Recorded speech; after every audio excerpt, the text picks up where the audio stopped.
France সরকার আনুষ্ঠানিকভাবে ইমামতিকে পেশা হিসেবে স্বীকৃতি দিয়েছে এবং এটিকে দেশটির কর্মসংস্থান সংস্থার তালিকায় অন্তর্ভুক্ত করেছে। এই সিদ্ধান্তের ফলে ইমামদের কাজকে একটি প্রতিষ্ঠিত ও কাঠামোবদ্ধ পেশা হিসেবে গণ্য করা হবে এবং তাদের জন্য আনুষ্ঠানিক কর্মপরিকল্পনা ও চুক্তিভিত্তিক চাকরির ব্যবস্থা গড়ে তোলা হবে।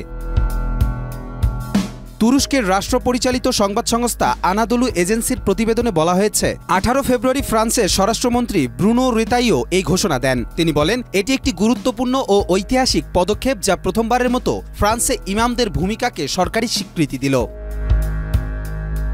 সিল্কোর সিল্ক অ্যান্ড শাইন, যাতে আছে আর্গান অয়েল ও ওট প্রোটিনের গুডনেস যা আপনার চুলকে রাখে হেলদি অ্যান্ড শাইনিং। রেতাইও বলেন, রাষ্ট্র ও মুসলিম ধর্মীয় প্রতিনিধিদের মধ্যে সংলাপ পারস্পরিক আস্থা ও দায়িত্ববোধের ভিত্তিতে পরিচালিত হওয়া উচিত। এ সময় তিনি স্পষ্টভাবে উল্লেখ করেন, মুসলিমরা তাদের ধর্মকে চরমপন্থী ও বিকৃত মতাদর্শ দ্বারা প্রভাবিত করতে চায় না এবং তারা এর বিরুদ্ধে অবস্থান নেয়। সরকারকে এই স্বীকৃতির ফলে ইমামদের কাজকে একটি প্রাতিষ্ঠানিক কাঠামোর মধ্যে আনা হবে।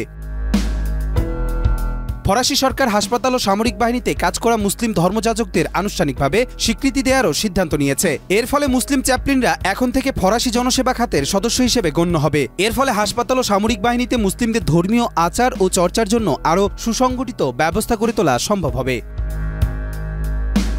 বিশেষজ্ঞরা মনে করছেন, এই স্বীকৃতি মুসলিম সম্প্রদায়ের সঙ্গে সরকারের সম্পর্ক উন্নয়নে ইতিবাচক ভূমিকা রাখবে এবং ইসলাম বিদ্বেষী রোধেও সহায়ক হবে। তবে কিছু মহল থেকে এই সিদ্ধান্তের সমালোচনাও হতে পারে, কারণ ফ্রান্সের ধর্মীয় বিষয়ে সরকারের হস্তক্ষেপ নিয়ে বিতর্ক দীর্ঘদিন ধরে চলছে।